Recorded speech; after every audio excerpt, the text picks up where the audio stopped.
Bom dia a todas e a todos. É, eu quero agradecer o convite de estar hoje conversando com vocês sobre a cidade.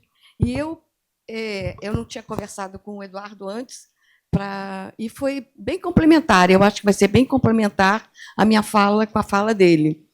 Eu dividi a minha fala em dois momentos. O primeiro seria pensar o que é a cidade, né? O que representa uma cidade?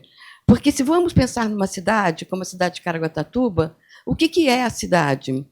E, no segundo momento, nós vamos falar sobre Caraguatatuba e modelos de cidade, e falar de algumas questões que são bastante presentes na cidade, especificamente de Caraguatatuba. Então, eu sou Letícia Barroso, eu fiz doutorado na UF, em Niterói, e a minha questão foi trabalhar os indicadores e as cidades sustentáveis. E quando eu estava na minha pesquisa, eu me deparei com um programa Município Verde Azul, que eu acho que ele deve conhecer muito bem, que é identificar, dar prêmios às cidades sustentáveis do estado de São Paulo. E Caraguatatuba foi colocada em 2017 a nona cidade, como uma cidade que representava bem os seus aspectos de infraestrutura urbana. E a pontuação maior era a arborização urbana. E indicador indica algo, né? Essa que é uma leitura. Apesar da cidade ser contemplada com uma grande mata, ela não é distribuída de forma igual para todos os bairros, para toda a cidade. Né? Há bairros na cidade de Caraguatatuba que não são contempladas com árvores, então a gente tem que fazer essa leitura.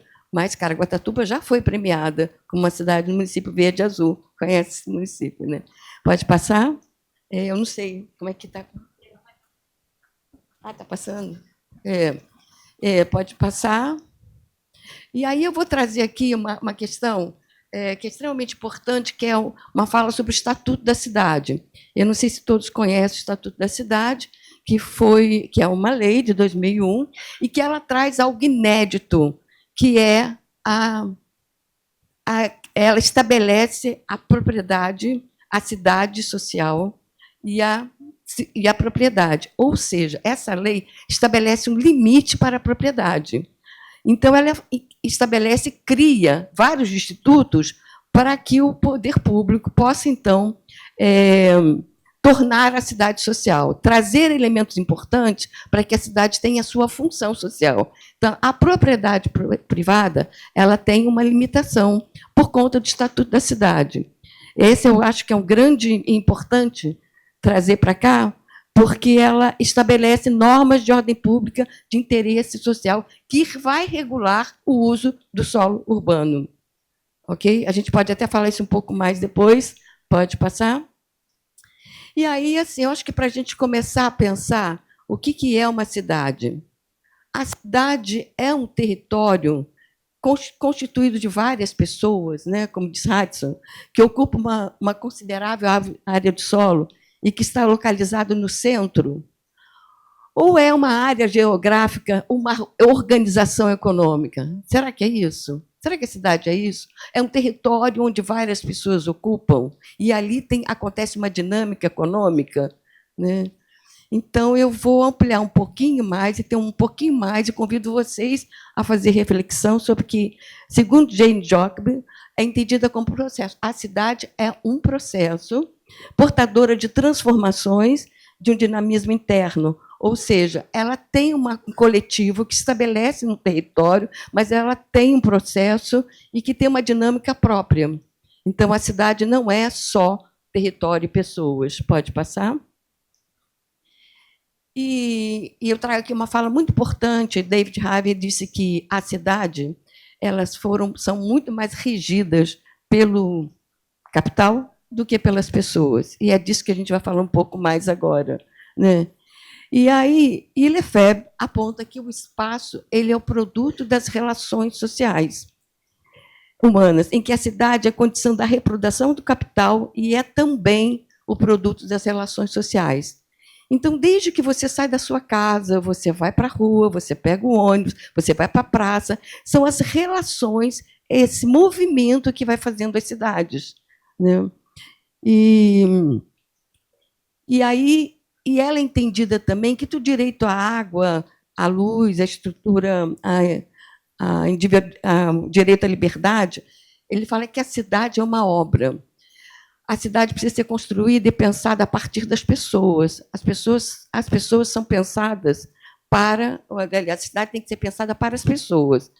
E aí a gente vai vendo o seguinte, se a cidade é o produto das relações sociais, então ela deveria ser um espaço, a cidade deveria ter um valor de usar a cidade, usufruir a cidade, ter lazer na cidade, e dispor dos espaços para que ela possa ter segurança na cidade. Mas aí, com o decorrer do tempo, a cidade foi se transformando no valor de troca. Ela recebe um carimbo de mercadoria. A cidade é feita para ser consumida. Então, a cidade, a partir desse momento que ela tem interesses divergentes, cria a primeira coisa, que é a privatização. Uns têm direito, privação, aliás, uns têm direito, outros não têm direito. A cidade, então, passa a ser, ela expressa as relações sociais no seu território. Então, há uma diferença no uso do espaço. Uns podem e outros não podem. Então, assim, é importante entender também que essa configuração espacial revela interesses que são colocados no seu espaço, no seu território. E aí, quando Lefebvre fala do direito à cidade, ele fala que a gente tem que se atentar para 3 dimensões. A primeira dimensão é a dimensão da materialidade. É importante infraestrutura urbana, mobilidade urbana, transporte, é muito importante todas essas condições para que o indivíduo sobreviva. E a segunda dimensão, que é super importante, é a dimensão política. É extremamente importante que o indivíduo, e o Eduardo falou muito disso, que ele participe da gestão da cidade, dos orçamentos, discute os orçamentos da cidade, dos destinos da cidade.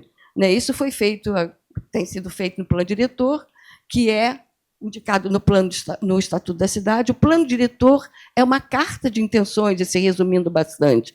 Ele diz onde a cidade vai crescer, como e para onde, simplificando bastante. E isso tem que ser um retrato, tem que ser uma carta de toda a sociedade da cidade. Então, o direito à cidade se manifesta pela questão da materialidade, pela questão política e, no terceiro momento, pelo aspecto simbólico. O que é a cidade? Qual o patrimônio dessa cidade? Qual a cultura da cidade? Onde eu me referencio nos espaços dessa cidade? Em que lugar eu me encontro como indivíduo e como cidade? Então, é importante também os aspectos culturais, históricos, e trazer isso para o cotidiano de todas as pessoas. Pode passar? E aí a gente tem que falar também que, no decorrer do processo, as cidades foram ocupando um protagonismo muito grande. Tanto é que, no Brasil, a cidade, nós temos 85% da população morando em áreas urbanas. Caraguatatuba, praticamente 96% de área urbana. Então, as cidades se tornaram, o Brasil se tornou urbano e o mundo se tornou urbano. Então, é importante pensar que as cidades, no seu crescimento, e aqui no Brasil, a partir de 1940, 1930, elas foram crescendo caoticamente, de forma muito desordenada, trazendo uma série de problemas. E, em algum tempo atrás, pensaram-se que pensar a cidade, construir a cidade com bulevares, com jardins, com espaços para trabalhar, espaços para morar, espaços para trabalhar, espaços para o lazer, ia dar conta de uma boa cidade se viver.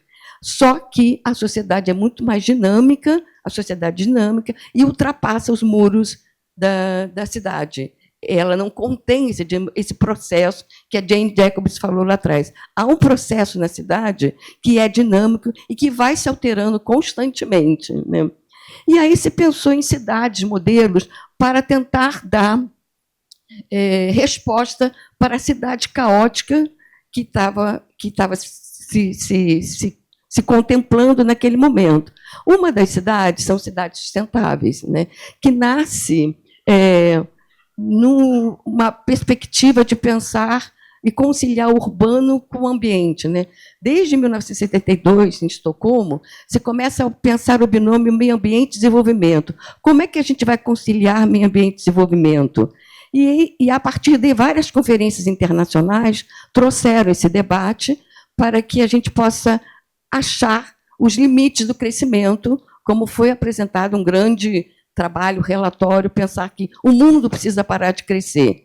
Outras variáveis foram entrando no debate das conferências internacionais, e aí, em 1996, e mais especificamente em 1992, na Eco 92, a questão urbana começa a dialogar com a sustentabilidade, com a dimensão ambiental. Então, é preciso pensar o crescimento urbano com a questão da sustentabilidade, e nessa forma, está lá no Estatuto, garantir cidades sustentáveis, entendido como direito à terra urbana, à moradia, ao saneamento ambiental, à infraestrutura urbana, ao transporte e aos serviços públicos, ao trabalho e ao lazer para as presentes e futuras gerações, que é um dos conceitos também que foi tirado em 1989, no nosso futuro comum. Como garantir os nossos recursos para as gerações futuras, para as necessidades das gerações futuras, né?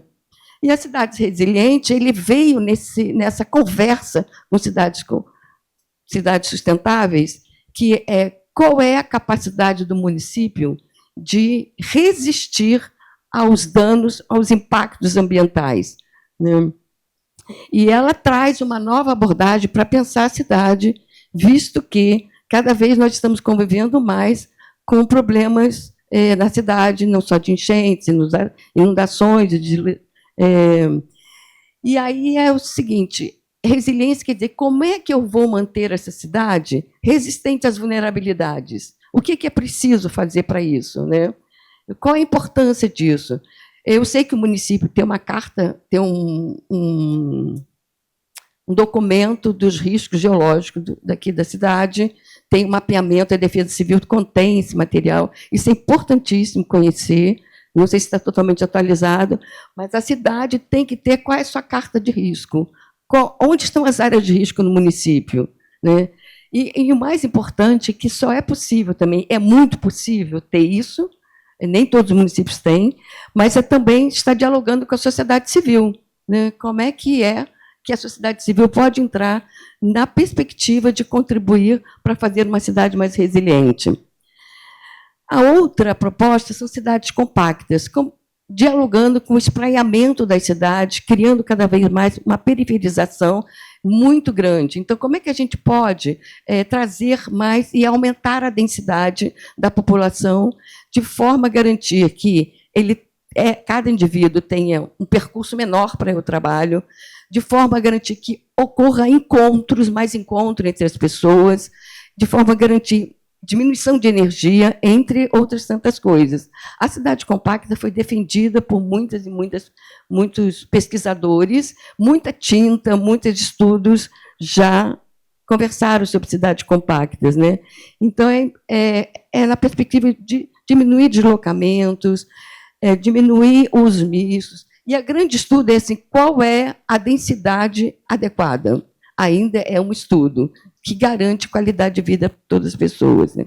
As cidades inteligentes, eu nem vou falar muito, porque vai ter um espaço aqui sobre cidade inteligente, mas é que a tecnologia possa oferecer para as pessoas, para a cidade, uma gestão mais qualificada, né?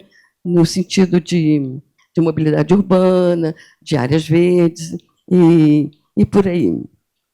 E as cidades biofílicas? Nas cidades biofílicas é bem interessante porque vamos trazer esse verde que nós tiramos daqui para que a gente possa estar mais próximo disso. O ser humano tem estudo, o ser humano precisa de estar verde. Tem muitas experiências de cidades que adotaram projetos no campo da biofilia e que realmente trocam. Quer dizer, e a perspectiva é que traz um ambiente melhor, você garante uma drenagem melhor da cidade, você garante tranquilidade para as pessoas, e é importante também até para o clima da cidade. Então, as cidades biofílicas, elas são muito utilizadas, esses projetos. Né?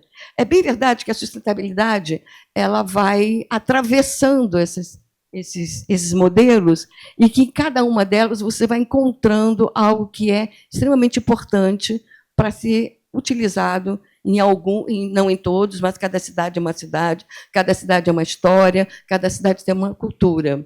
Então, é importante isso. Pode passar? E aí eu queria falar de cidades seguras. Né?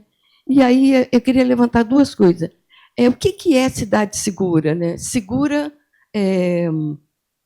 Quando a gente vê a cidade segura, o primeiro momento que se ocorre é aumentar o aparelhamento policial para dar conta da segurança da cidade. Né? Num determinado momento, que eu estava participando da coordenação da campanha política aqui, eu estou aqui há 8 anos, nós fizemos uma pesquisa na população de quais eram os maiores problemas da cidade. E o primeiro problema foi a segurança da cidade, e todos pedindo para aumentar o policiamento da cidade. Né? Então, esse é e a nossa vereadora está aqui hoje, né? Nós temos uma campanha bonita. E aí, então, a gente precisa ter um olhar mais abrangente. É somente pensar em aumentar, mas é segurança para quem? É segurança para as mulheres que possam andar nas cidades com muito mais tranquilidade, que não tenham que sofrer violência o tempo todo, ou que sejam violentadas, ou que sejam assediadas no transporte público, ou que pensem em mobilidade diferente, porque o caminho das mulheres é modular, ela vai em vários lugares. O do homem é pendular, é trabalho e casa. Então, vamos pensar de como a gente pode pensar a segurança para as mulheres, como que a gente pode pensar a segurança para os jovens da periferia, os jovens negros da periferia, que a cada 23 minutos são assassinados. Como é que a gente pode pensar a cidade mais segura para o LGBT? Então, é pensar e olhar que há uma transversalidade de políticas públicas nesse contexto de ações que podem contribuir de forma a dar segurança, creche para as mulheres, espaços públicos. Né? Então, assim, outra coisa é a apropriação dos espaços públicos, né? Criar diálogos culturais, eventos culturais, dinamismo. Né? Eu, particularmente, fico um pouco frustrada, porque a gente tem uma lei cultural, um programa cultural que tem uma dificuldade enorme de passar na Câmara, é preciso abrir um pouco mais espaços. Né? Então, há um conflito nisso. Né? Mas, assim, é valorização da arte urbana. A cultura move as pessoas, a cultura renova a cidade. Esses espaços públicos precisam ser ocupados. Mas que espaços públicos? Temos espaços públicos bons? Temos espaços públicos adequados? O que precisa ser feito para adequá-los? Né? Então, é preciso revitalizar esses espaços públicos e fazer com que as pessoas tenham mais encontros. Aquela cidade de valor de uso é uma cidade onde tem muito mais encontros, onde as pessoas possam se trocar, se olhar, falar. Penhalosa fala que se encontra 2 pessoas numa calçada, você fala, oi. Se encontram 4 pessoas, olá, tudo bem, como está você? Se são 8 pessoas, faz uma assembleia. Então, é essa a ideia de trazer muita gente junto, se encontrando, e não... E assim, você imagina uma cidade que tem um muro percorrendo, assim, né? Olha a insegurança que dá. Jane Jacobs diz que as cidades deveriam ser pequenas, prédios pequenos, nos olhos, que a gente pudesse andar, esquinas, ruas pequenas, quadras pequenas, para que a gente pudesse andar. E não cidades amuralhadas. Aquilo é uma praça que convive, por exemplo, as pessoas sentarem e ficar. Olha que aridez, né? Nessas praças. Ali é uma outra cidade onde as pessoas estão brincando, estão se encontrando, estão rindo, se abraçando. Então, encontros fazem surgir novos contatos, novas ideias e novas formulações. Então, como eu já disse, a formulação do patrimônio cultural. Qual é a cultura da nossa cidade? O que não está, né, preservado, o que precisa preservar? Isso é importante para que a gente possa ter uma sensação de pertencimento à cidade. A gente precisa pertencer antes de pensar em todas em todas as outras questões. Eu me sinto na cidade, eu pertenço à cidade. O que precisa para que eu tenha segurança? E também pensar em cidades seguras, com acessibilidade. As pessoas que têm dificuldades de acesso, isso é cidade segura também. Então, não é só pensar em algo coercitivo, né, carcerário, alguma coisa nesse sentido, né? E o mais importante é a participação da população no planejamento urbano. Isso tem que ser garantido sempre, não só no planejamento urbano, mas no orçamento público também, para que possam definir juntos o destino da cidade, quais são os projetos que realmente precisam ser contemplados. Próximo. 5 minutos. Vamos lá, então, rápido. Próximo. Então, vamos falar de Caraguatatuba, que é uma cidade 2022 com 74 mil pessoas e que já estima-se 141 mil. É uma cidade que sofreu, e todos aqui sabem, pós-pandemia, um adensamento, né? Está em torno de 20 mil pessoas. Pode passar. É uma cidade urbana. Nós somos uma cidade entre o mar e a serra, né? Em uma cidade de quase 36 quilômetros, que está entre o mar e a serra, pode passar. E por conta de estar na Serra do Mar, nesse bioma, nós temos aí um olhar do Estado com vários zoneamento ecológico, que ele já falou aqui, que já está olhando para esse... O Eduardo já apresentou os institutos que estão pensando as questões ambientais. Pode passar. E aí eu convido vocês a olharem, essa daí é um mapa de 2000 de aspectos vulneráveis, de áreas vulneráveis da cidade de Caraguatatuba. Então, a primeira coisa que você começa a perceber é que não existe uma área específica, não é no norte, nem no centro, nem no sul. Ela vai sendo distribuída por toda a cidade. Passa a próxima.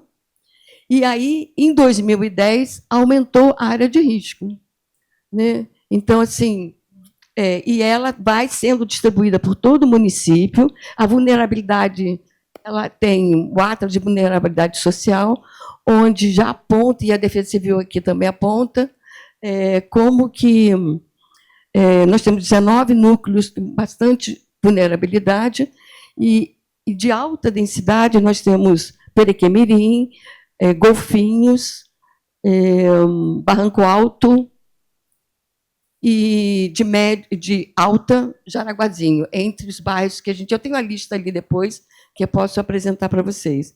Então, assim, o que aconteceu? A partir da década de 70, a cidade veio para cá por conta da construção de rodovias, 2000 ela se intensifica, e as pessoas vão para onde? Para as áreas de risco. As pessoas não escolhem onde vão morar. Como eu já disse, a cidade é de onde mora quem e onde mora onde. As pessoas não escolhem. Então, é preciso ter um olhar de inclusão dessa cidade que é ilegal. O Eduardo falou da cidade legal, porque todos sejam legais. Pode passar. E aí a gente vê que essas são as áreas mapeamento de risco de Caraguatatuba, que é também em toda a cidade. Pode passar mais rápido. Então, primeiro, por conta, e aqui é muito mais a questão hidrológica, a drenagem é um problema sério na cidade de Caraguatatuba. Tem um problema sério. Então, uma cidade resiliente, é urgente pensar numa cidade mais resiliente, que significa, a partir do momento que você tem o diagnóstico, onde estão os conflitos, os riscos, o que são os projetos e ações que possam ser pensados para resistir aos danos ambientais, aos impactos. Ali estão as cidades, muito alta, Perequemirim, Olaria, Pegorelli, Travessão, Golfinho, e alta, Jaraguazinho e Barranco Alto. São os bairros que estão extremamente comprometidos. Pode passar? Então, assim, todos vocês já viram, não vou falar muito, porque antigamente o modelo de política habitacional era esse, né? No momento, a habitação era um problema. No segundo momento, a partir da década de 1960, a habitação se tornou uma questão social. Então, ocorreram vários vários institutos, financiarização, agentes financeiros, sistema de habitação, e para garantir, quer dizer, o que acontecia? Se construía numa periferia, longe do centro, inúmeras habitações iguais e levavam as pessoas para lá. Hoje já não é mais, já não acontece mais tanto isso. O próprio Eduardo já mostrou ali, regularização fundiária é uma ação extremamente importante aqui em Caraguatatuba, que tem que ser feito. Nós temos aqui em torno de um déficit habitacional de 6 mil, foi o dado que eu levantei, mas eu confirmei com ela que ela disse 7 mil, não são 6 mil, são 7 mil habitações, o déficit habitacional. Então, hoje, assim, é possível qualificar o espaço onde as pessoas já se constroem. A autoconstrução foi a vida inteira. O Brasil tem inteiro as pessoas construindo para morar. É preciso qualificar esses espaços. Tem o ATIS, que é o assessoramento de construção, extremamente importante. O AL vem brigando muito por isso. Tem assim, o aluguel social, que está sendo uma experiência bacana em São Paulo, também que pode ser pensado nesse sentido. Tem a urbanização, né? E tem também a construção de habitação. Claro que tem também a construção de habitação, mas você pode pensar em regularização fundiária, urbanização dessa área, pensar nas áreas de risco, onde estão, e pensar outras áreas para garantir a qualidade e o cuidado com essas pessoas. Aliás, eu falo muito na política do cuidado. A gente tem que ter uma política de cuidado com as pessoas e com a cidade. Só para ter uma ideia, na época da pandemia em Caraguatatuba, muitas pessoas foram trabalhar, e aqui é uma cidade flutuante entre moradores e não moradores, mas as pessoas foram trabalhar naquelas casas que as pessoas não estavam aqui. Isso significa que quem está trabalhando lá... e uma outra coisa que eu esqueci de falar quem mora nessas áreas vulneráveis, que têm alta de vulnerabilidade social, são as pessoas que têm menor renda salarial. Então, que é até 2 salários mínimos. Caraguatatuba, a média de salário é 2,6 salários mínimos. Então, já é um dado que se cruza. E tem que pensar em planejamento agora, pensar em outros marcadores sociais. São as mulheres, os negros, os portadores de deficiências, que não são incluídos nessa, nem sempre são incluídos. Não estou falando do caso de Caraguá, mas existem agora outros marcadores sociais. Pode passar.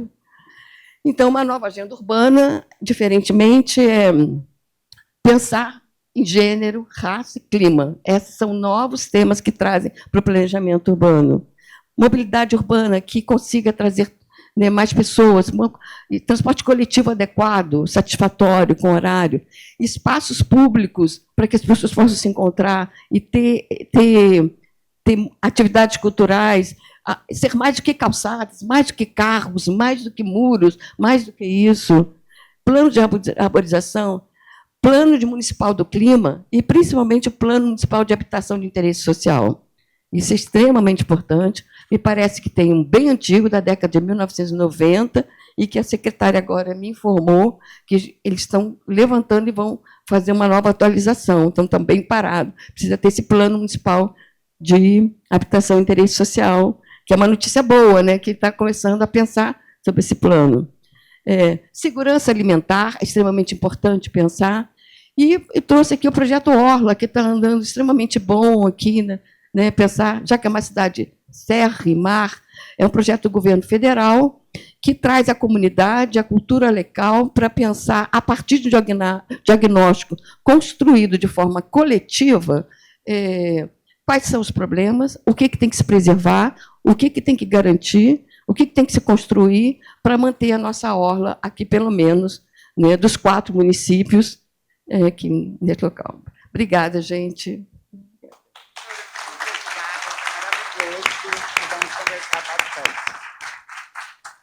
Gente, então, dando continuidade, gostaria, se tem alguma pergunta que vocês queiram entregar, já está com a nossa equipe, por favor. Eu já tenho uma aqui. E esta que eu tenho aqui é do Pedro Toyota. Eu acho que, mais que uma pergunta, você acha que fez uma colocação, Pedro? Você está por aqui? Ai, por favor. Mais do que uma pergunta, acho que você você fez uma colocação para a gente discutir no núcleo, né? É quando ele fala para a gente da regularização do patrimônio público. Então, eu acho que agora que nós vamos sentar e podemos estar discutindo e, de repente, trazer propostas interessantes para isso. Tá bom? Alguma pergunta que nós podemos passar para o professor e para a professora? Vamos lá.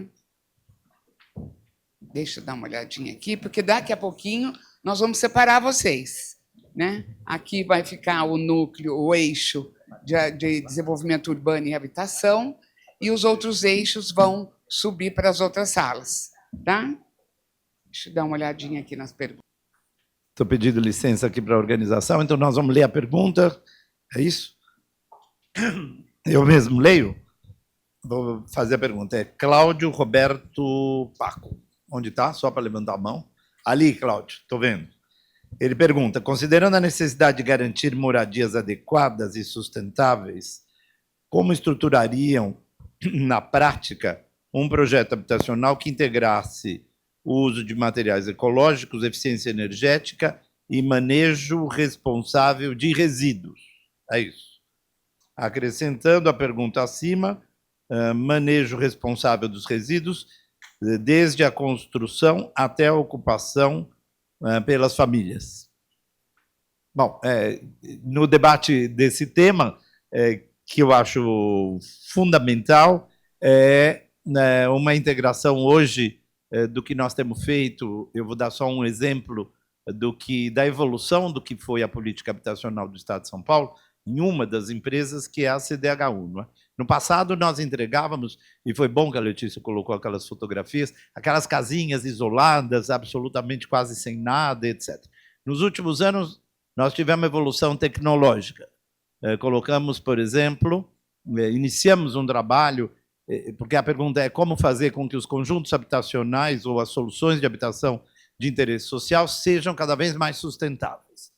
A primeira coisa é introduzir a tecnologia adequada. No passado, nós fazíamos os boilers de aquecimento de água, começou nos anos 2006, naquele famoso programa do PBQPH, e aqui em São Paulo, o Qualiab, que era o Programa de Qualidade Habitacional. Nós botávamos na licitação, e muitos daqueles equipamentos evoluíram rapidamente. A tecnologia trocou, a tecnologia ficou melhor, e hoje nós já estamos fazendo, inclusive, as soluções de fotovoltaica.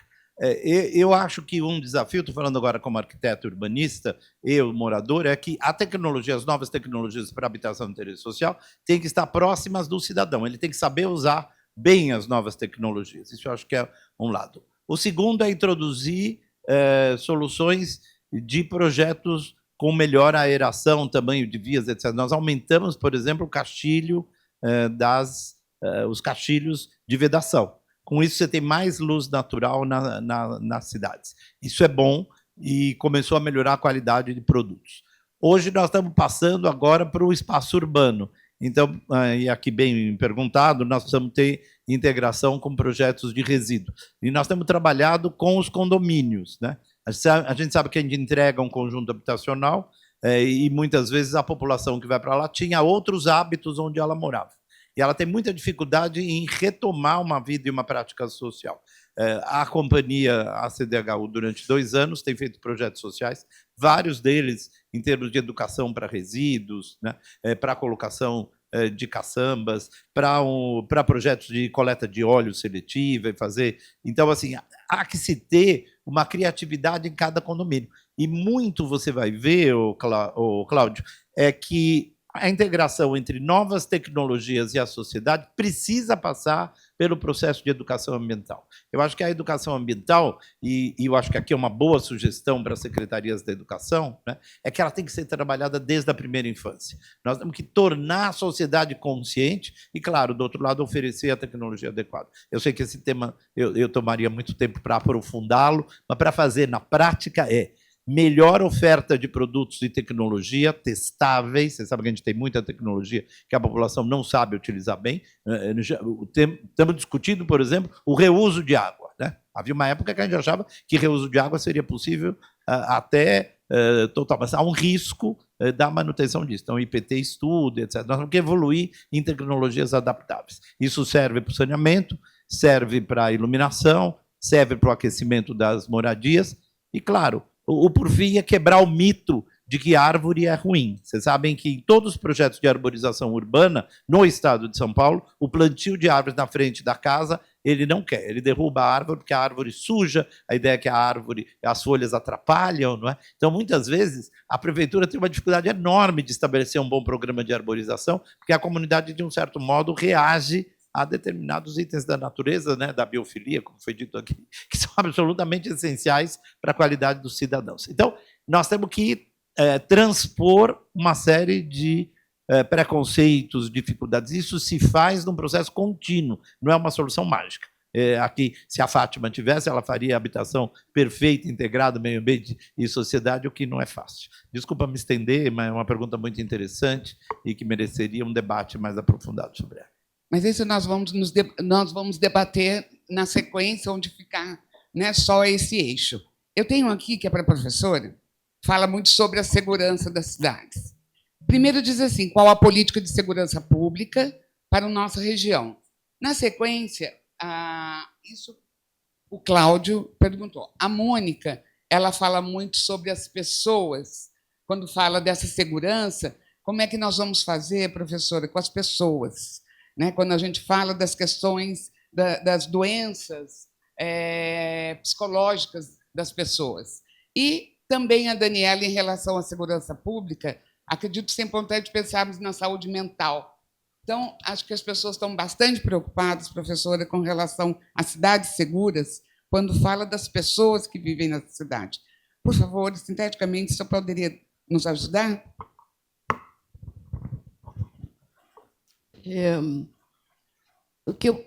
Eu acho que eu vou linkar um pouco com a minha fala que eu falei anteriormente, de como as cidades foram construídas, né? Não é como as cidades foram, como elas foram se constituindo. Então, elas foram se constituindo uma cidade para uns e cidade para outros, né? Quando você chega numa cidade que você não conhece, você consegue fazer uma leitura de que cidade é aquela. Se você vê muitas igrejas, se você vê muitas casas pobres, ou casas, você já começa a entender que cidade é aquela. Então, a gente reproduz no solo aquilo que as funções sociais estabelecem. Então, eu queria dizer que, quando as pessoas estão vivendo em cidades inseguras, é por conta da forma como foram se constituindo as cidades. E eu queria dizer também que as questões que foram conquistadas para as minorias, para essas pessoas, é através de luta. Então, é luta de moradia, é luta de saneamento básico, porque existe uma privação, uma cidade para uma cidade para outros, né? Então, é através desse movimento é que se passa, então, a obter as questões de segurança. Então, assim, como pensar isso? Talvez pensar cidade para as mulheres, grupo de cidade para as mulheres, uma cidade antirracista, pensar num diálogo de cidade. O que é uma cidade antirracista? Pensar em ações que possam e que tenham políticas públicas que vão dialogar com esse movimento, né? Cidades que possam pensar também não só em questão de como que a educação está lidando com esse diálogo, como que a educação está lidando com isso, como que lidam as atividades culturais também, que é uma transformação da cidade, ela pode lidar e dialogar com essas questões. É super importante ter muitos espaços para que a gente possa falar disso para muitas pessoas, em muitos lugares, nos espaços públicos. Então, acho que vem dos movimentos. Obrigada, obrigada. Agora, de novo, para o professor. O professor tem uma pessoa muito interessada em saber desses projetos que o senhor explanou há pouco do governo do Estado. Ele gostaria de saber, na realidade, é uma moça, Jaqueline, quais serão os caminhos e qual a previsão de tempo para que essas demandas da população sejam atendidas. Esta é uma. E uma outra bastante importante também, se existe intenção do governo em financiar obras residenciais no município. Jaqueline, né? É isso? Cadê a Jaqueline? Só para saber? Jaqueline, lá atrás, olha lá. Jaqueline, é o seguinte, o conjunto de obras do governo do Estado para a área de habitação e desenvolvimento urbano está sempre aberto a várias demandas. Então, as demandas têm sido crescentes, nós temos feito projetos em parceria com o programa Minha Casa Minha Vida, do governo federal, que são chamadas cartas de crédito associativo.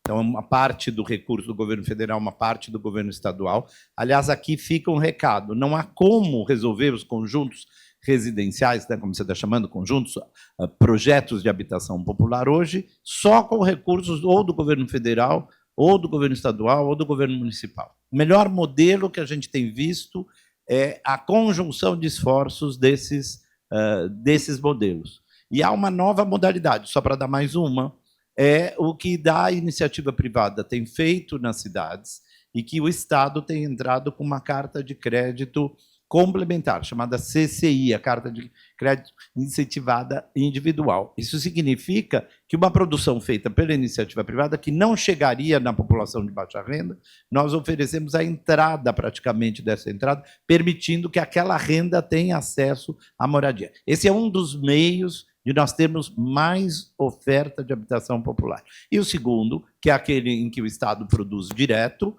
com a sua capacidade do seu fundo de recursos anuais, né, que é o nosso FIPIS, é o Fundo Paulista de Habitação de Interesse Social.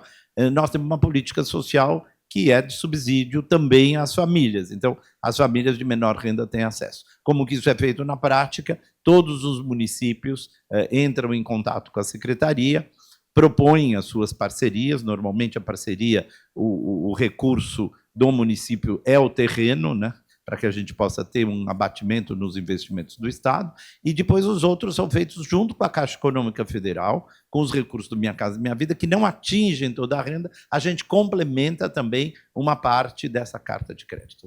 E essa cartilha que o senhor nos disse, onde que está disponível, de repente, para todo mundo? Isso, a cartilha é em relação aos projetos de desenvolvimento urbano, não é construção de casas, são soluções baseadas em melhorias urbanas. E a cartilha, eu vou deixar daqui depois o QR Code, todo mundo pode acessar, ela já está pública, todo mundo pode utilizar, inclusive a sociedade civil, quem quiser utilizar a cartilha para fazer os seus projetos para as cidades. É isso. Perfeito. Jaqueline, está respondida? Eu tenho aqui do Denise. Denise, o que você... ela está dizendo referente aos jardins de chuva. É melhor esse tema a gente está discutindo no grupo que vai falar sobre urbanismo e habitação, tá? E não colocá-lo aqui. Vamos lá, tem um outro aqui, falar também sobre as invasões, né? Ridivaldo, é isso mesmo? Desculpe, se eu estou lendo o nome errado. Mas também com relação às invasões, nós podemos discutir no nosso eixo, tá? Que de repente nós vamos estar trabalhando aqui. Outro, o que está sendo pensado sobre a população de situação de rua. Também eu acho que são projetos que a gente pode estar discutindo aqui no eixo e depois vamos levar, de repente, acho que tanto para o governo do Estado quanto para o federal, é muito importante nós levarmos ações, mas ações concretas, e como o professor mesmo disse, projetos. Nós precisamos aprender e desenvolver projetos razoáveis para que, aonde a gente encaminhe, se entenda qual é o nosso grande objetivo. Vamos ver o próximo aqui, que nós estamos um pouquinho atrasados, mas vamos lá. Cláudio, qual a política de segurança pública? Nós já respondemos, né, com relação à segurança pública, e considero que perante o território de Caraguá que tem muito potencial. Caso o palestrante eles veem a possibilidade de conciliação certa, a proteção dessa biodiversidade e os projetos. Esse aqui foi a... Por favor, não consegui entender seu nome. Só um minutinho, Glauco, espera aí que eu passo o microfone.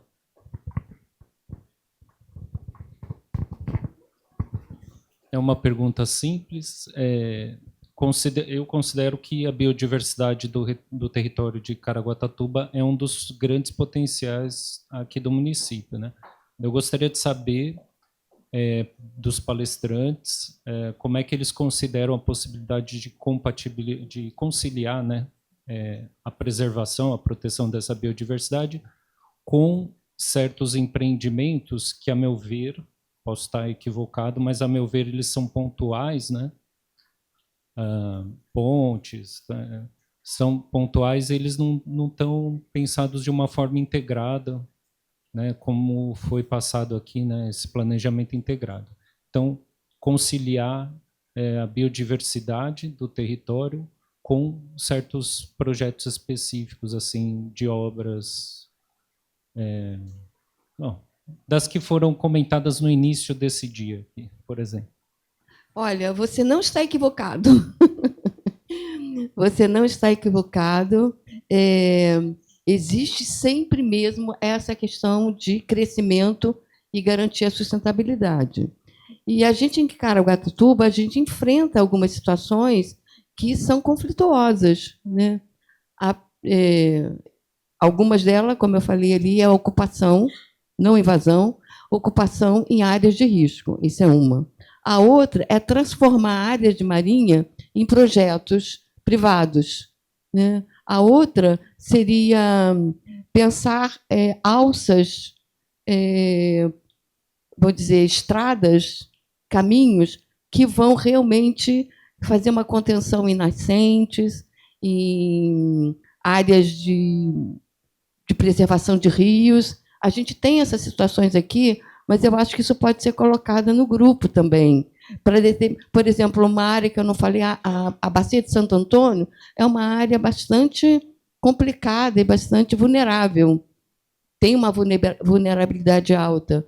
Então, assim, há conflitos de interesses na cidade de Caraguatatuba. Mas acho que isso pode ser discutido no grupo e, se precisarem, eu tenho bastante dados também sobre isso. Então, Você quer?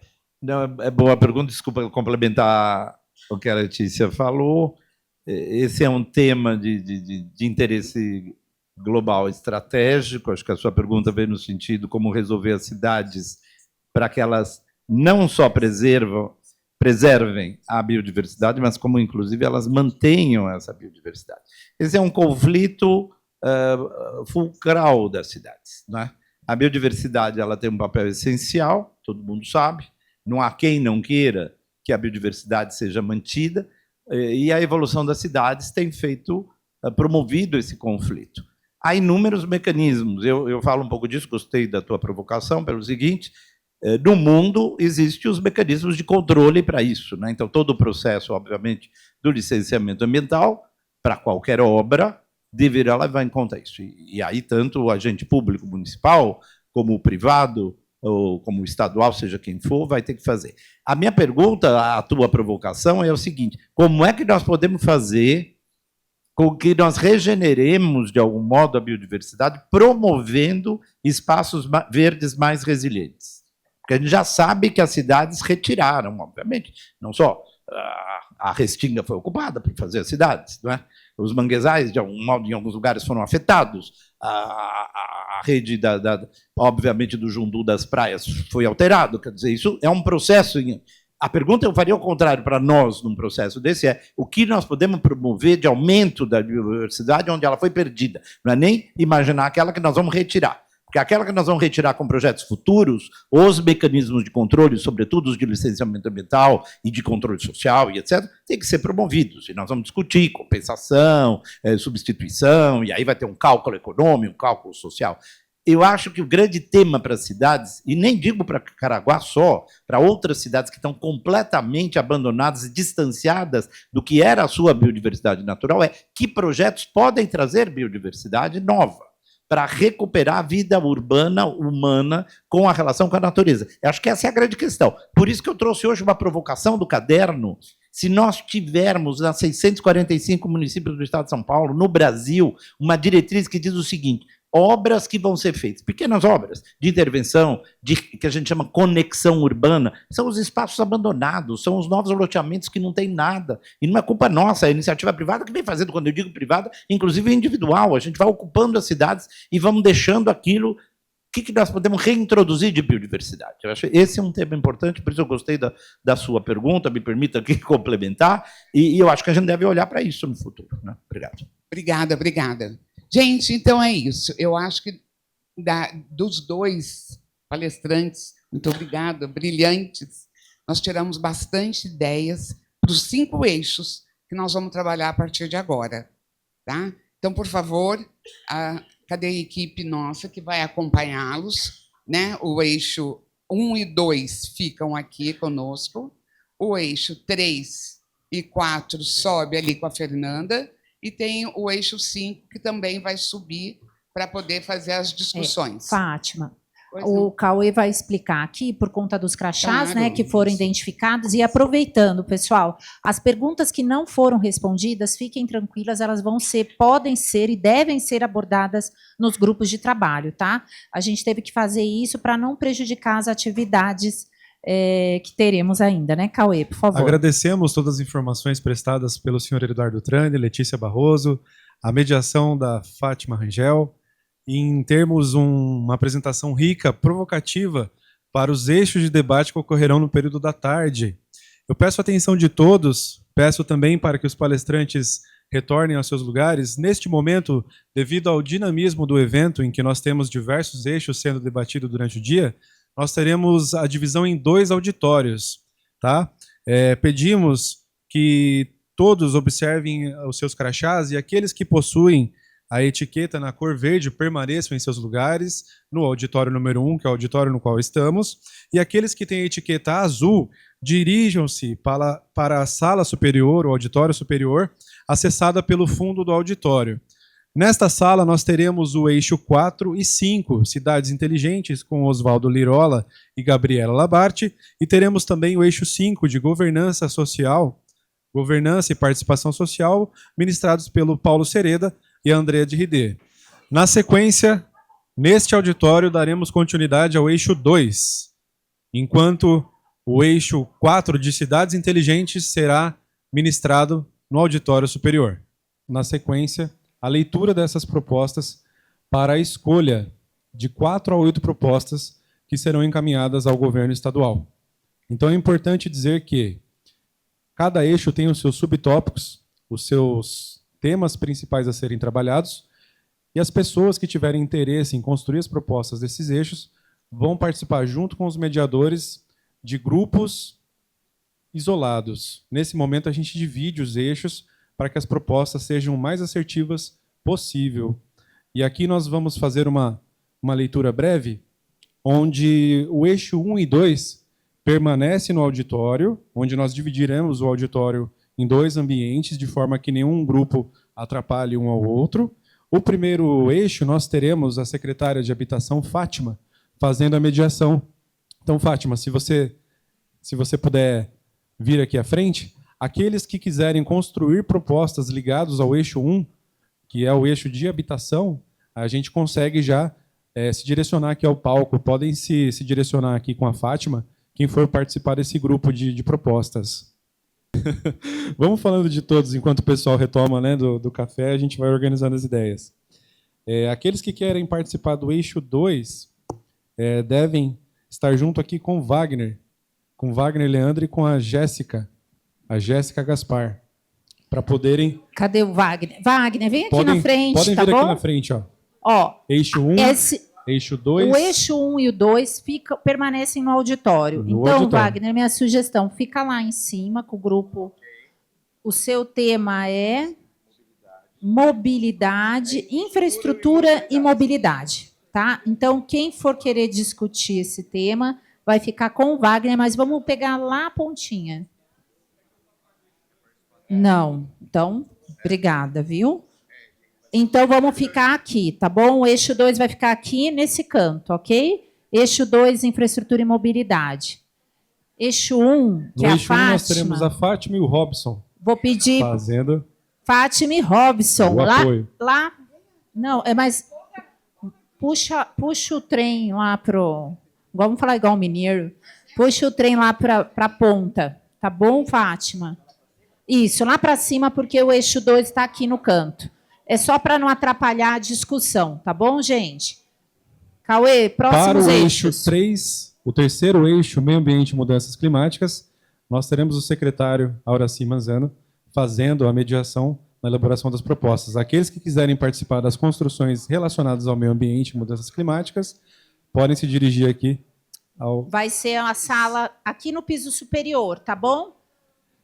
O terceiro eixo vai se dirigir para a Acompanhe. sala superior, para a gente dividir bem os ambientes, tá? Vocês vão acompanhar o secretário Auraci. O Auraci é o eixo das questões ambientais, gente. Ele está até com a camisa verde para facilitar. E eu vou pedir para a equipe da organização acompanhar o grupo em alguma sala que está pronta para esse trabalho. Agora vamos ao próximo eixo, Cauê. Qual é o próximo? Para o quarto eixo, nós teremos cidades inteligentes sendo mediado pelo secretário de Tecnologia da Informação, Rubens Costa, e o secretário adjunto, Carlos, onde os interessados em participar das propostas devem conduzirem junto a eles ao piso superior. O Rubens... Adriel está onde? Uma Adriel, sala você específica. acompanha o pessoal para O Adriel vai acompanhar a sala que vai falar sobre cidades inteligentes cidades inteligentes e tecnologia. e tecnologia. Equipe do cerimonial, vou pedir para acompanhar aí e avisar o Rubens para estar junto. E para o quinto eixo, nós teremos o Marcelo Gomes, que está sentado ali no meio do auditório, junto da André, que foi a nossa palestrante de governança, conduzindo a mediação da elaboração das propostas, também direcionados ao piso superior, Tá? onde nós teremos 3 salas divididas para cada um desses eixos que estão... O eixo subindo. 5, governança e participação social, a mediação é com a André e com o Marcelo, piso superior à sala, tá bom? Podem acompanhar eles dois aqui, vou pedir para a equipe do cerimonial também conduzi-los. Nós temos 3 salas lá em cima, organizadas para essa discussão, tá bom? Eixo 5, participação social. O que fazer nesses lugares? A gente acabou de ter um problema gravíssimo agora no feriado e a gente fica amarrado. Por quê? O BR não fez a operação 2.1 no Massaguaçu. Eu não entendi até agora o porquê que não teve, já deveria ter. Então, uma das ideias que a gente teve aqui durante... De repente seria essa questão, porque tudo da mobilidade da cidade passa... A gente faz travessias, eu sou agente de trânsito, alguém que não conhece aqui. Faz travessias em uma área que não é circunscrição nossa. Mas por quê? Porque ninguém faz. Então já que a gente está fazendo um trabalho do Estado, qual a possibilidade, depois dos contornos, dessa via ser municipalizada? Mas, de repente, talvez a gente levar uma dessas propostas, né? Uma, se todo mundo concordar aqui nesse grupo, porque senão não tem como fazer mais além, né? Senão fica só remendando, Exatamente, porque a gente sempre, eu já tive problemas, ônibus do Jaraguazinho não poder entrar porque o pessoal da Tamoides lá e fechou o acesso para liberar o trânsito para eles. Então, assim, eles prejudicam o município em detrimento a não dar trânsito lento na cidade. A proposta. Exatamente. Eu acho que se todo mundo concordar, essa seria uma. Olha, eu sou funcionário de carreira. Para quem não me conhece, que me apresentou, eu sou funcionário de carreira, então eu passei por gestão do ex-prefeito Carlos, até que foi ele que me colocou no cargo que eu estou hoje.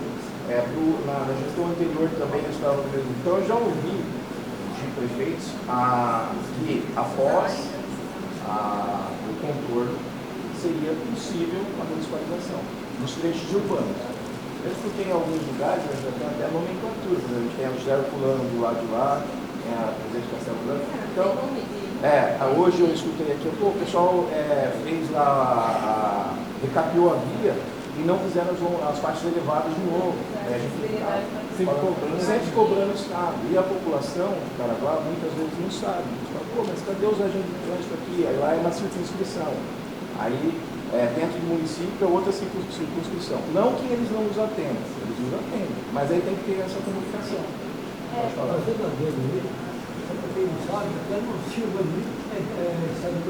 Exatamente.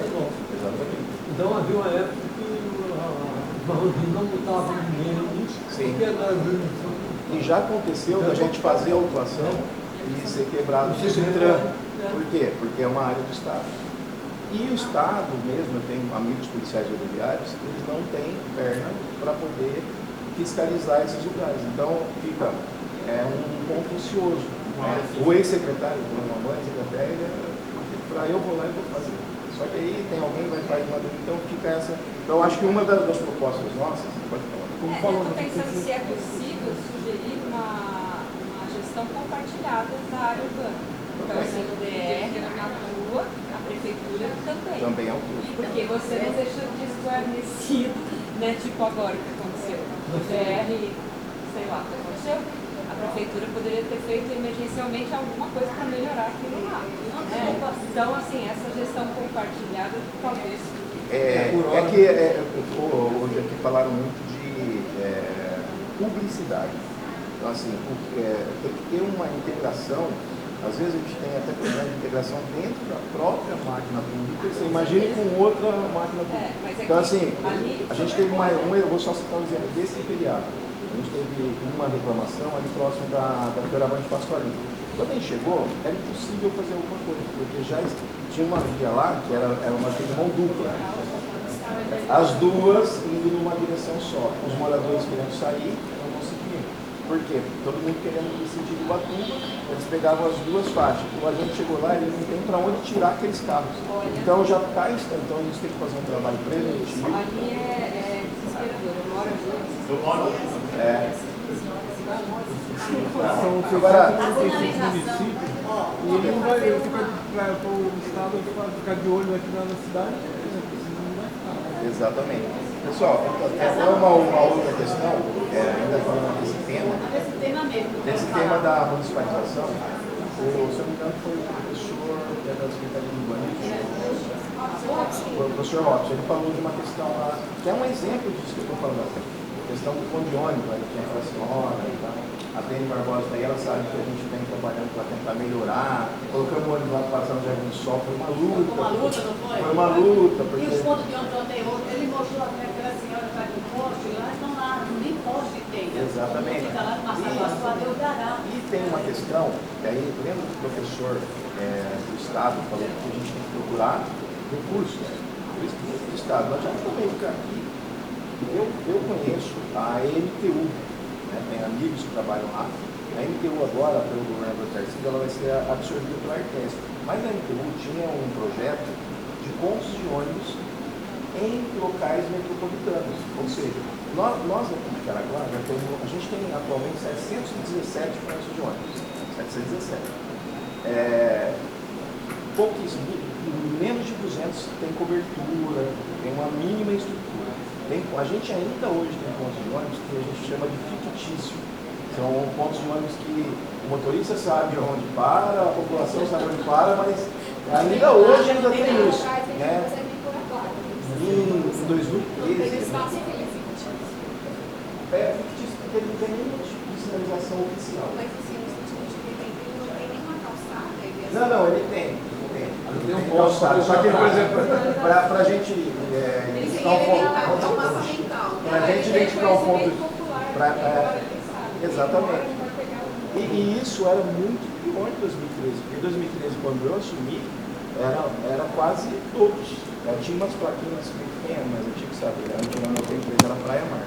Ônibus Praia Mar.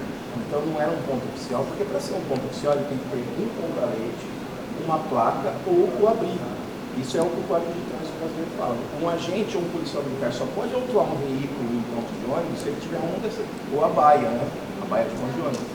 A gente tem ainda locais. Então, assim, voltando à questão, eu sei que existem verbas, né? Pelo menos na MTU tinham verbas para esses locais de rodovia. O Estado vai dar verba para compra de ponto de ônibus. Porque um ponto de ônibus é caro. Então, assim, por que não sair daqui um projeto desse para, por exemplo, a SP-55, até lá na divisa, corredores, a MTU, o Estado mandar verba, porque é utilizado pelo transporte metropolitano e pelo transporte local. Aí, o que está acontecendo agora é o... Por exemplo, lá no Massaguaçu, pode colocar ali na reta, tá? Aí teve despacho. Aí o município entra com... Aí, veja, na hora que você fala em municipalizar Sim. a lei, o que vai acontecer? Vai deixar por conta da prefeitura, as prefeituras que eles fazem? Vão fazer um estapamurato, eles estão para hoje, daqui a uma semana está lá. Tem essa questão. Aí, como é que se a prefeitura não consegue manter o nosso bairro, vai conseguir manter uma rodovia que é carro que passa no tempo inteiro e caminhão o tempo inteiro? Então, colocar aí daí para municipalizar para mim, não vai me atrapalhar, porque a prefeitura não vai ter. Mas aí tem a questão de captação de recursos. E pode se fazer um projeto mais... Municipalizando para mim vai ser um tiro no peito. Porque o projeto que se fazendo para não popular. Toda a área do lá é municipalizada. Inclusive, nem PR, por exemplo, tem viário. É isso. Exatamente. Quando você faz esse trabalho, fica mais humanizado o dia, você consegue colocar mais Ciclovias, arborizar. Quem sabe na rodovia quem mora aqui Tem uma chuva. Eu vi que a sinalização que colocaram lá no Massaguaçu, se você chegar lá agora, eles colocaram uma placa para dizer que era para ali pedestre, bem baixinho. Qualquer pessoa que estiver passando ali no acostamento, se você tiver com o celular na mão, você para na cara. A altura que eles colocaram, a hora inteira eles colocaram aquele ali. Olha lá em que programa, como é que uma sinalização consegue colocar 1,60 m, que é a altura do padrão. Não é nem como as pessoas chegarem e passarem. O que a gente está querendo propor, por exemplo, o que a gente está querendo propor é algo maior. Então, assim, a gente tem, hoje não existe a possibilidade, em muitos casos, isso a população não sabe, da gente atuar. A Jéssica é arquiteta, ela trabalha no setor de engenharia, lá da Secretaria de Mobilidade Urbana. Em muitos lugares eles não podem fazer projeto. É a realidade. E a população cobra o secretário de A gente não sabe o que acontece. não sabe. Então, você pensar que a rodovia hoje ela tem um perfil diferente do que seria uma rodovia profissional. Ela está mais ali próxima do que seria uma via arterial, ela tem deslocamentos, ela tem acesso direto. Então, a característica da rodovia em Caraguá ela já é uma dinâmica diferente do trânsito que faz dentro do que seria uma rodovia profissional. Então, a gente tem que tratar ele, sendo municipalizado ou não, acho que no primeiro momento, pelo menos essa conversa, conseguir ter uma ligação diretamente com o Estado, para a gente fazer isso funcionar. Porque vontade do município nós temos, a gente quer atender a pessoa final, o município. Para além da questão da gente vender período de temporada, que são novos temporadas de 2 meses, nós temos o nosso município, que eles se esgotam para trabalhar, para ajudar todas as famílias.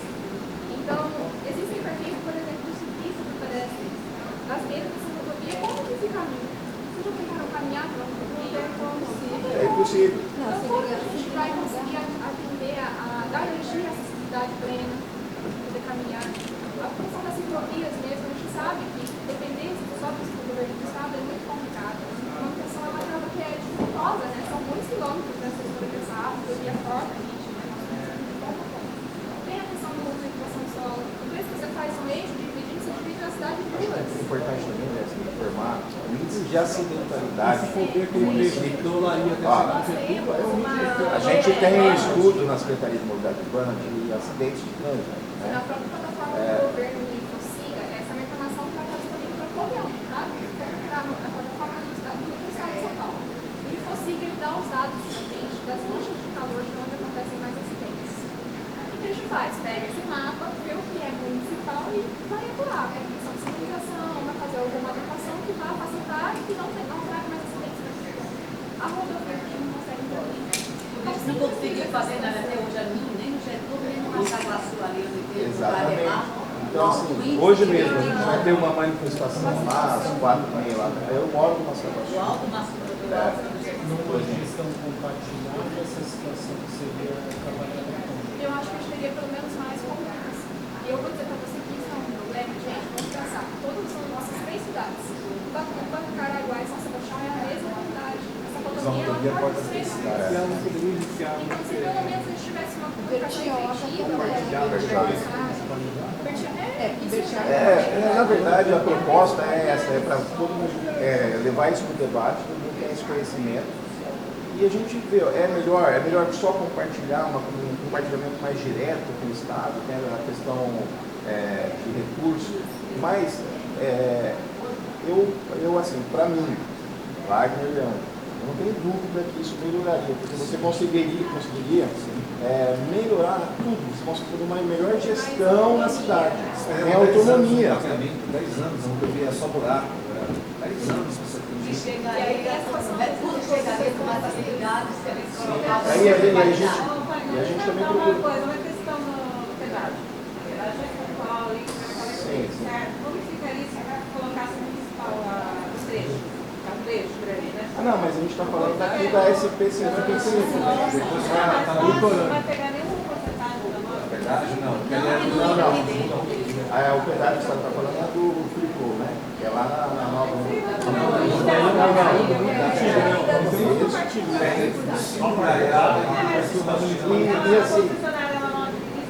E assim, eu acho também que tem grande chance de passar no eixo estadual, quando tiver a parada estadual, porque tem vários municípios com o mesmo problema.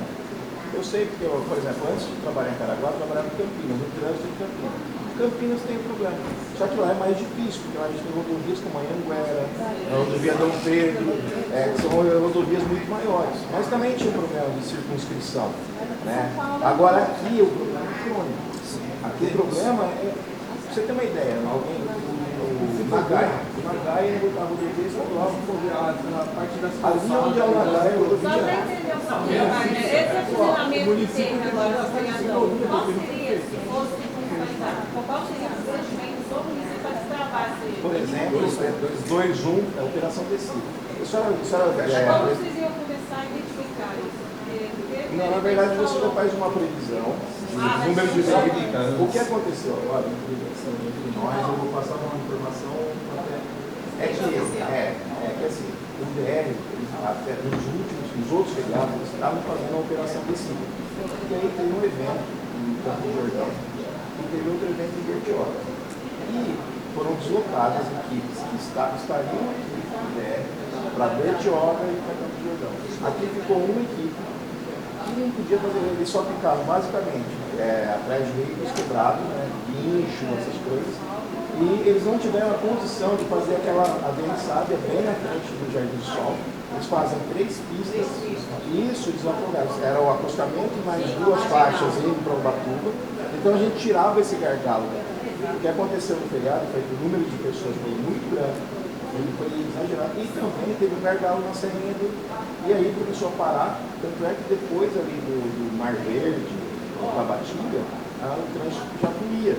Só que a reta do Massaguaçu, lombada, travessia, pessoas atravessando para ir para a praia e tal, isso tudo fez com que tivesse esse problema. O pessoal pulou da gente, né? Nossa, que vazio, vai depois desse feriado. Você já sabe, você está aqui, você já teve essa experiência agora, você já sabe que o 1º de maio tem esse feriado agora, já está por ter um feriado. Entender, assim, se a gestão for por aqui, a gente tem mais difícil. Eu não estou na ideia dela, eu estou compartilhando. Micro local, né? Tem o DR que está lá e tal. Então, eu até perguntaria para você, é possível, depois que isso seja, né, sempre pragmático, se esse negócio acontece, é possível depois, vocês acham que a prefeitura tem recursos para fazer gestão desse negócio? Esses recursos que a gente tem que buscar. Porque por exemplo, eu dei uma ideia do existe esse programa. Por que não? Porque o município, em vez de colocar um ponto de ônibus no Jardim do Sol, tem que colocar na rodovia. Eu vou falar de uma outra questão. Lá depois do Tabatinga, quando a gente não tinha gestão de transporte público em Caraguá, e olha que a gente tem muito o que fazer, mas a gente já tem uma gestão. Ilha Bela não tem, São Sebastião não tem. Teve o absurdo de você colocar no ponto de ônibus onde não tinha linha urbana. Esse ponto de ônibus ele foi comprado pelo município de Caraguá e usado só pela NPU, só pela linha que vai para Ubatuba, para a linha 5506. Então, ou seja, esses pontos da rodovia deveriam ser, se for possível, metropolitanos, até que se municipalize, e nos bairros colocar os pontos comprados pela prefeitura. Se chegar a Tamoio, se sair a duplicação também aí lá no Massaguaçu, vai ser a Tamoio ganhar essa licitação. Como é que vai ser? Vai ter a duplicação, feita a Tamoio. Se a gente chega e quer municipalizar, vai ter aquela rota ali, vai ter ônibus ali, que a gente não vê o projeto, né? Mas, filho, será que a gente vai estar lutando uma coisa que talvez não vai seja uma oportunidade que a gente tem para Porque hoje a população lá, eu sei que vai reivindicar que o traçado não seja pelo mar. E é isso que é a população será quase dentro do mar, se passar por aqui. Vai cair o mar, na verdade. Pessoal, eu acho que dito tudo isso, Nós temos a beira qual é o processo?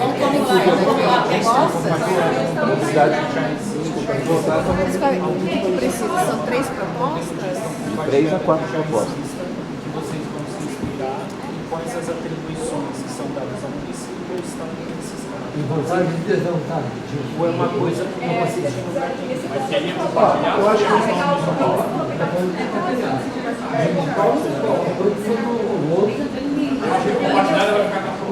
pessoal, a gente pode parecer democrático. Há um tempo atrás, eu ouvi um professor lá do Massaguaçu e implantei isso no sistema de transporte público. Eu tive o prazer de conversar com a professora ali antes, depois é que eu já estou no transporte há muito tempo. Então, assim, se alguém tiver ideias, são sempre bem-vindas. Então, de repente, alguém aí tem alguma outra ideia para a gente levar como proposta. Então, vamos ouvir essa pessoa. Essa proposta de municipalização dos trechos virtuais é antiga. Já no primeiro mandato do trazer para a vida. Agora eu te pergunto, se fosse municipalizado hoje, o município faria o que o Estado fez aí nos trechos virtuais até essa situação? Sim. Olha lá, buscaria recursos. Olha o custo que a obra custou e a qualidade que foi feita. Não é a realidade nossa. Então, mas eu não penso só nisso. Por exemplo, ela falou sobre Curitiba, a professora falou sobre Curitiba. Curitiba tem muitos corredores de ônibus. Eu, enquanto técnico de transporte, eu já pensei em diversos locais. Eu não vejo um local melhor para fazer, por exemplo, um corredor de ônibus do que a SP-55 lá da divisa, corredor central ainda. Ficaria lindo o corredor central assim, priorizando o transporte público com ônibus elétrico. Tudo isso só seria possível, na minha avaliação, se é uma reta só. Aí fazia as linhas tronco-alimentares que a nossa amiga ali falou. Então, assim, então, mas tudo isso precisaria esse trecho ser do município. Então, tudo. E aí, por exemplo, aí a gente está falando de forma muito minimalista. Vamos pensar que, por exemplo, a gente poderia ter um investimento em um BRT nessa região. Eu gostei da ideia, eu quero levar isso. Trem, por que não? As pessoas vão falar assim, mas a gente futurista demais. Não é. A gente tem que pensar. Quando a gente fala em trem, não precisa ser grandes locomotivas. São duas em 2000, olha como passa rápido. Em 2015, eu participei do Plano de Mobilidade Urbana. Esse ano a gente vai ter que rever o Plano de Mobilidade Urbana. Já fazem 10 anos. Então, passa muito rápido. Consegue colocar em prática na A priorização, acho que é importante priorizar. O que é, lembra aquela árvore? O que é mais fácil? Sim. E o que é mais importante? São essas duas coisas. E depois, o que é o sonho, né? O que a gente quer, mas que, digamos assim, no nível de importância, ele vai estar no nível, sei lá, secundário. A gente vai ter que priorizar, acho que por aí. Eu acho que a ideia dessa conferência, que isso aqui é o Estado querendo identificar os problemas dos municípios. O Estado está querendo, diagnóstico dos problemas. Então, está fazendo diversas conferências em diversos locais. Não tem dúvida, mais uma vez, 26 anos de experiência só com transporte e trânsito. Essa questão de você não ter a circunscrição na via atrapalha tudo. Porque como você vai fazer um projeto de um BRT, por exemplo, qualquer coisa, de uma arborização, de uma ciclovia e tal, se você não tem circunscrição sobre a via. Então a gente vai fazer até um determinado trecho, aí faz um ciclovia, aí para ali. A gente vai fazer, os nossos alunos, por exemplo, da Colônia dos Pescadores, eles atravessam ali, então uma hora estão lá e é perigosíssimo. Esse caso de continuidade nessa planta, eu concordo com você. Já no projeto que está proporcionando de arborização, eu acho que isso é sentido. Primeiro você tentar fazer uma coisa para a toda, que fica limitado, faz uma área, faz com qualidade, com boas coisas de árvore, com conscientização da população. população, cooperação da população cuidando da árvore, aí deu certo aquilo e aquilo funcionou. Ó, a nossa área... Tudo acaba não funcionando. Concordo. Eu já vi projeto de arborização mais vaga, feito na areia da praia, gastaram umas gramas de violento, não deu nada, porque o bico mudou, plantou a árvore adequada, assim, mas tem que ser melhor, sabe? O que a gente vai levar de proposta?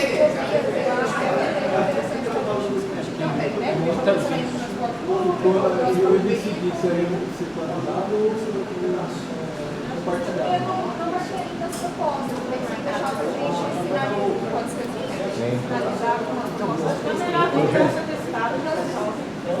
Eu três vezes, né? Na verdade, três temas dentro da urbana. Vou lembrar tudo. Serviços públicos de transporte de qualidade, mobilidade sustentável e redes e sistemas viáveis. Então, serviços públicos de transporte de qualidade. O que a gente pode trabalhar desse item? Vocês têm propostas para poder a parte concreta das nossas conversas.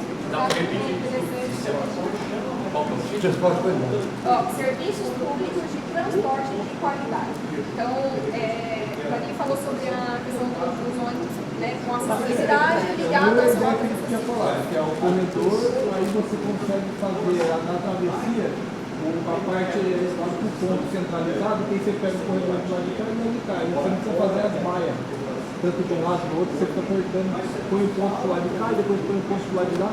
Você tem mais gasto com rotas do que você pegar e...